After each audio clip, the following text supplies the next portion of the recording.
Hello, YouTube. Welcome to another exciting episode of Simon Says Wrestling. And today we're going to be going through a very interesting topic that I've seen trending for a while. And obviously, a lot of people just really going and asking themselves, does this thing even still exist till this day? We're going to be talking about Kayfabe. Shout out to another wrestling podcast that I've been seeing on TikTok. It's called the Kayfabe Corner. Shout out to them. But today, I just want to go into detail and discuss what is Kayfabe. How has it changed through the years? And as WWE fans, does it even still exist till this day?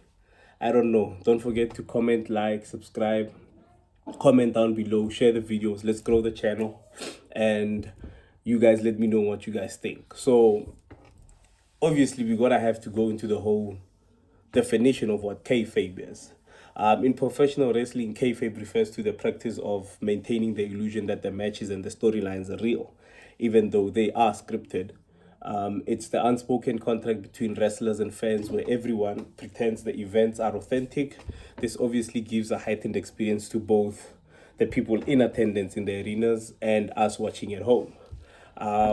Like watching a movie and believing a character has died or has suffered a great deal of pain, it combines both emotions and thoughts.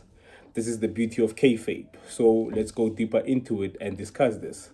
Now, for as long as we've watched WWE, we've known a lot of superstars for their kayfabe and characters on TV. Great kayfabe masters have included The Undertaker, Kane, The Boogeyman, and also just a special shout out mention to King Booker. Because I think during that period when he was King of the Ring, he portrayed himself as a king both on screen and out of the ring, obviously off camera. And at this point in time, has kayfabe just turned into it's just a role that a wrestler plays on TV? I don't know. You tell me. To understand the depth and detail that goes into all of this, I'll give a perfect example of kayfabe execution. I'll use The Undertaker as an example. Now, in the 1990s, this is like way before I was born, and I think Undertaker debuted in 1990. I'm not really sure about the date, but it was somewhere in 1990 at it's either Survivor Series or SummerSlam. I'll have to look it up, but it was one of those two where he debuted. And when he debuted as this dark and eerie force with who showed no remorse for anyone, and does this evil bidding that would make even the devil go, "Whoa, what's going on here?" At certain points, he never spoke. The only things that we ever got out of the Undertaker at the time were rest in peace, and he would always say this in a slow, methodical, and very demonic way. He obviously had dark connotations to what he always said. He was never one for many words. He always had someone on his side to obviously give the character life. But everything that The Undertaker did was in the ring, and with just those three words, he would become one of the most successful kayfabe superstars that I think we've ever seen in this generation. The beauty of his character is that he maintained it on camera and off of camera. He was an undead character fueled with torturing souls and burying them. Now, on backstage and on tours, he would always maintain character whether in front of cameras or not. He was terrifying and no one had a clue who he was, just a big man from Death Valley, and that was it. Dedicated himself to the character and always maintained it. At some point, as a youngster, I did start thinking that maybe The Undertaker is like, a supernatural force. Like if Bakulma Tagati, we're talking about The Undertaker. The things that this guy would pull out, whether it was hitting lightning on turnbuckles or whether it was just coming back from the dead, from buried alive matches all in one tag. Like his character was just that. It was an undead character who was hell bent on just spreading evil. That was The Undertaker. Now, obviously, The Undertaker is a great example for kayfabe execution, given the fact that when he was still in the peak and height of his career, he never did interviews. Even if he did in these interviews, he was still in character. He would still have someone by his side who would be obviously at most times it would be Paul Bearer. Rest in peace to him. That was one of the creepiest guys that I've ever seen that I've ever seen in my life. But he was one of the biggest influences in the Undertaker's character, and this was his character that he maintained on and off of camera. But you also get different sorts of kayfabes from my point of view. Kayfabe, the one that I just spoke about, is obviously someone portraying a character so well that they start even living it out of the camera. Now you also get superstars who have a kayfabe to them, but it's just an extension of their personality. So basically, it's not somebody playing a character; it's somebody just giving you themselves on camera and off of camera. A great example of any superstar that did this, and obviously growing up, we all knew him, Jeff Hardy, the Extreme Enigma. For me, Jeff Hardy he wasn't a character. It was just Jeff Hardy being Jeff Hardy. Jeff Hardy was being himself. All the colors, the colorful clothing, the face paint, the risk taking, the living on the edge, living in the moment. That was Jeff Hardy. For me, that was his character was basically an extension of him. So we couldn't. It is kayfabe, but it's not kayfabe to the detail where he's playing someone that he's not. For me, it's an extension of his personality, and obviously, with that kind of kayfabe where you're just extending your personality and you're just giving off how you express yourself creatively, how you express yourself with certain issues or certain moments, it becomes easier to portray that. That's why it was always so great to relate to Jeff Hardy. He was just a normal guy who was in most societies would be misunderstood, but because it's Jeff Hardy doing all of these things, he made it cool to be yourself and just obviously just always extend your personality and portray it on the TV. So these are the two examples that I can obviously think of now, given kayfabe. There's obviously a lot of other great kayfabe superstars out there that we can all discuss and know, and then obviously go into. You guys just comment down below. Let me know who you think was the best kayfabe superstar that you've ever come across.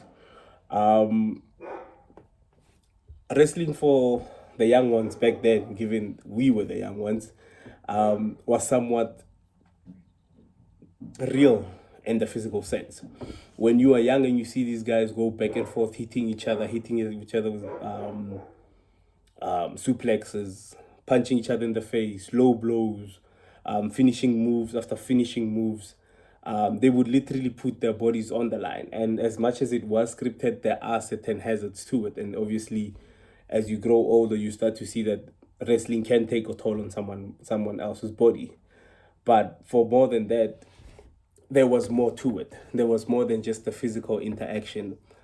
There was obviously characters that we all loved, and there were characters that we all hated at some point in time. And we were not looking at it in the sense of storylines. We were looking at it of, okay, this is The Undertaker, he's my favorite. He's going to beat everyone. He's big, he's tall, he's always coming back from the dead, so he's going to win every match. And you just always had your bad guys who you know, oh no, he's going to do anything to win. He's going to low blow this guy. He's going to cheat. He's going to be a slime ball. And he will always do whatever it takes to win this. So if you look at it like that as a young wrestling fan, then we can just translate it to movies and drama and series, obviously. In dramas, you have your good guys who fight for justice, who strive to do the right thing, and you have the bad guys who strive for the world domination, dictatorship, just all out power for themselves. Unlike the good guys, they will stoop down to the most heinous and disgusting tactics to attain all of this. These are now transformed into heels and baby faces, like I said, in wrestling. And you start to understand that wrestling is a storyline of baby faces, heels, with a person portraying a similar role and maintaining it throughout that whole period or whatever season or episode. Because normally you would have a season where someone is a babyface and you would have a season where someone is a heel. So obviously that's kayfabe. Maintaining it would be kayfabe. The question and the confusion comes when your heel is seen taking a picture and smiling with a baby face or either having a drink. And then you start asking yourself, oh, okay, why is the baby face now chilling with the heel? This is why, obviously, when Triple H, Shawn Michaels, Kevin Nash, and Scott Hall did the hug in '96 in the middle of the ring after a tag team match where Scott Hall and Nash were leaving to a rival company at the time, all hell broke loose, and we were like, okay, what's going on? How could they?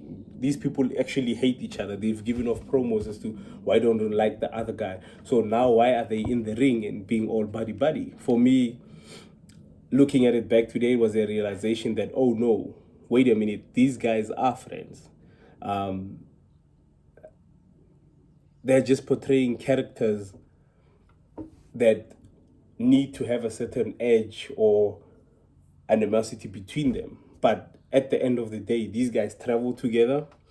These guys probably party together. They probably sleep in the same hotels.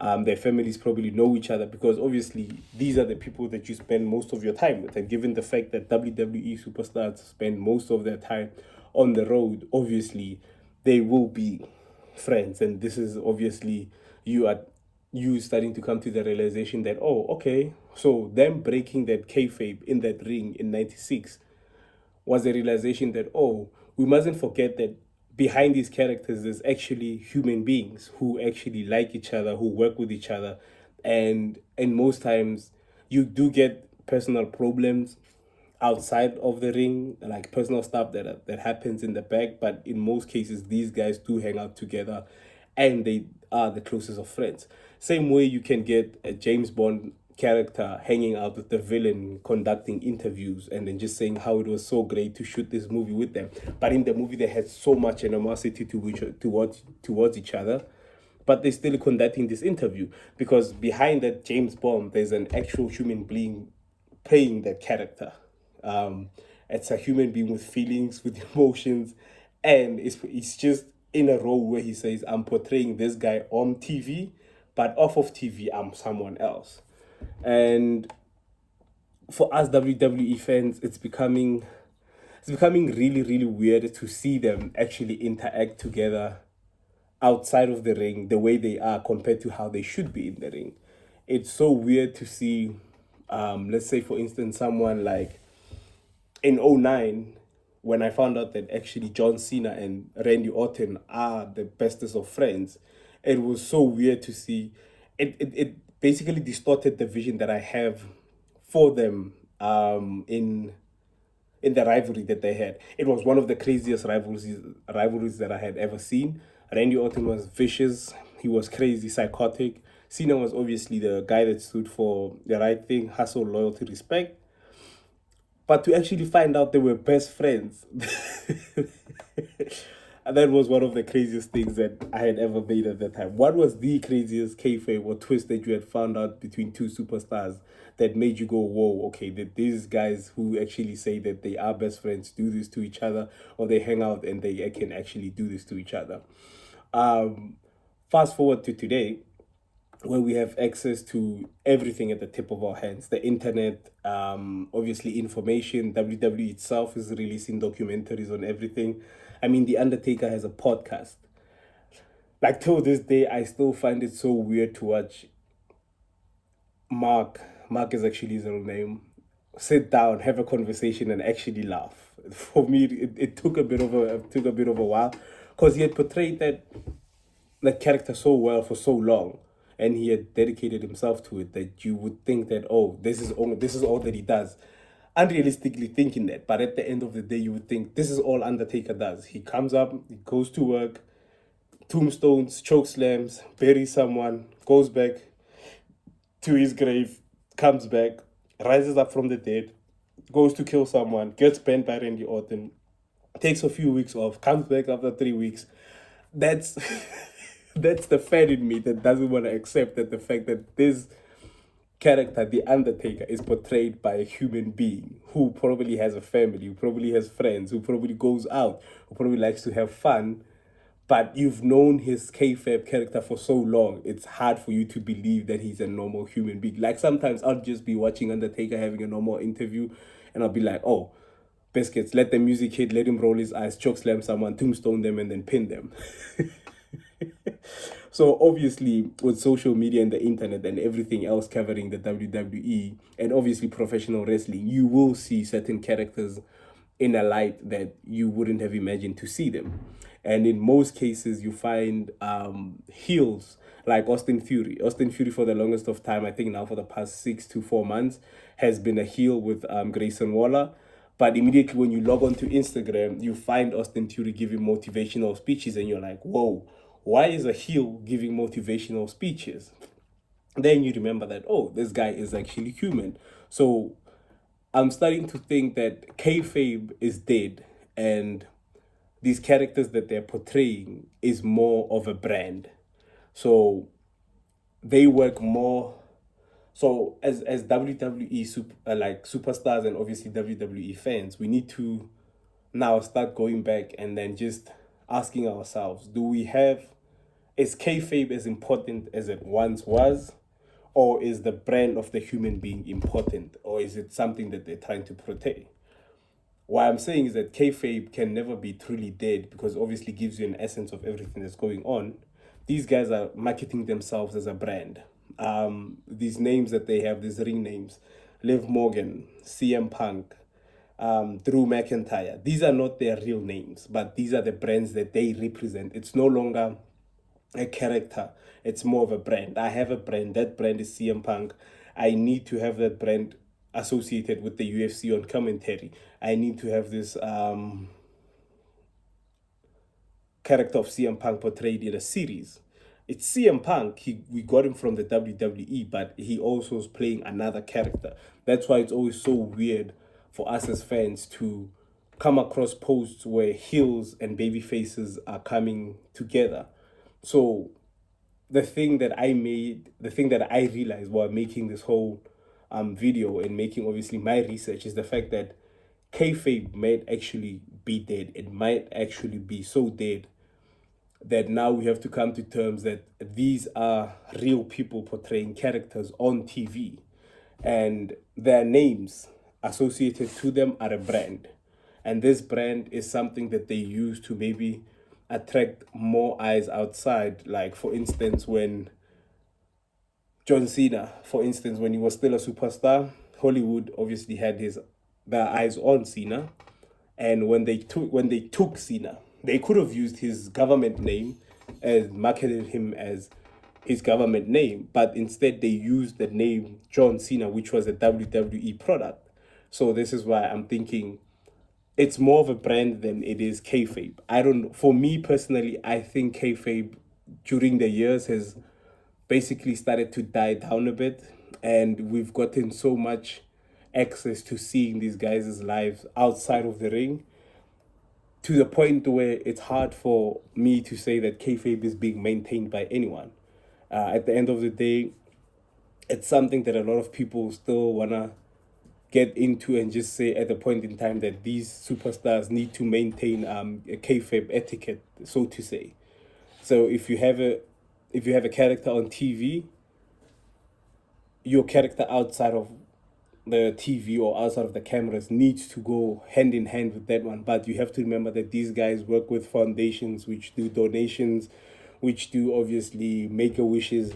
So you can't be a douchebag to make a wish kids. That would just be weird. So I've come to the conclusion that everything that these guys are doing now, it's brand wise. They are a brand and they are marketing themselves to the world. They are showing you that they are humans, they have emotions, they have flaws. Because obviously, I think it was back in, I think it was 2 years back. No, I don't think it was 2 years back. It was quite a number of years back when the Usos had gotten a DUI.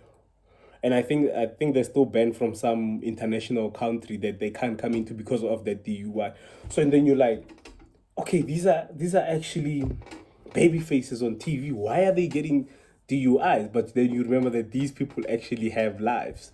So I want to find out from you guys: is kayfabe still a thing, or is it a thing of the past that older WWE superstars or even other professional wrestlings used to take seriously, and we have just gotten to the point where we're like, you know what, these people are human.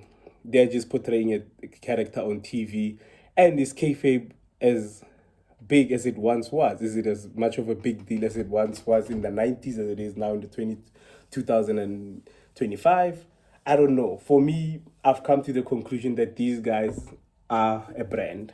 These guys are a